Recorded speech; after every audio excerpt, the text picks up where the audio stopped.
Over the years, communication scholars have disagreed about whether or not the visual argues. One thing we can agree on is that visual images are naturally ambiguous by nature. Basically meaning that we can't necessarily look at a visual image and instantly know what it's trying to say. Two people could look at the same image and garner different meanings from that image.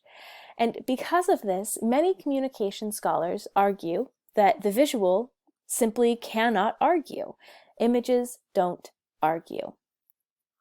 One of the reasons that they say this is because it can be difficult to determine what the intention of the image is or what the meaning behind the image is, going back to the idea that images are naturally ambiguous. And so when you look at an image, you don't necessarily know what the true meaning behind that image is or what the intention of the persuader was. And so because of this, the image cannot make an argument. In addition, these scholars say that an argument must propose something that must be done. So the image itself must say that this needs to be done in order for this problem to be solved. But they say that these images can't do this. Images can't make propositions like that without assistance in other forms. Like the image itself can't make that proposition. So that's what scholars who say that images don't argue say. Other scholars, however, say that images do argue, and they say that there are 5 basic properties of an argument. The first is that a claim must be present. So there must be some kind of claim within the image in order for it to be an argument. Next is that there should be a reason or reasons for the claim to be made. So it has to exist for some purpose.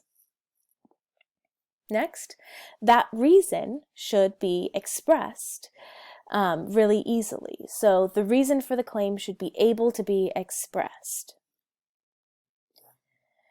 In addition, the claim should be able to be explained simply by the image. If it can't be expressed, if it can't be explained, then the image can't argue, is what these scholars are saying.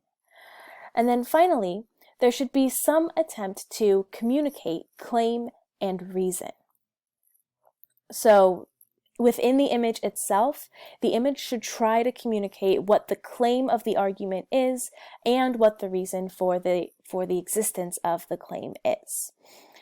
And one of the things that I like to look at the most when I'm looking at argumentative visual images are protest signs.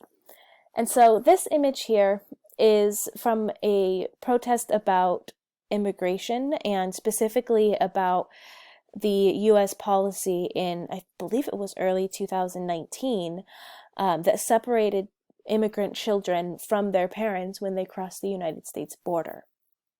And so this image shows a crying child behind a wire fence, and it has the words around it, "We should all care." And so you could say that this image is arguing because it's making a claim that we should care about these children. And the reason for it existing is the immigration policy that was present at the time.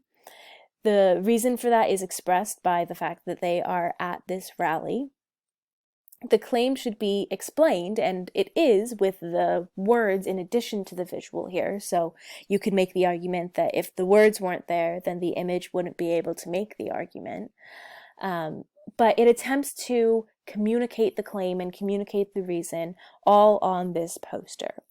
So you can make up your own mind about whether or not the visual can argue, but as we'll explore on the next slide, the visual definitely has a significant role to play in persuasion.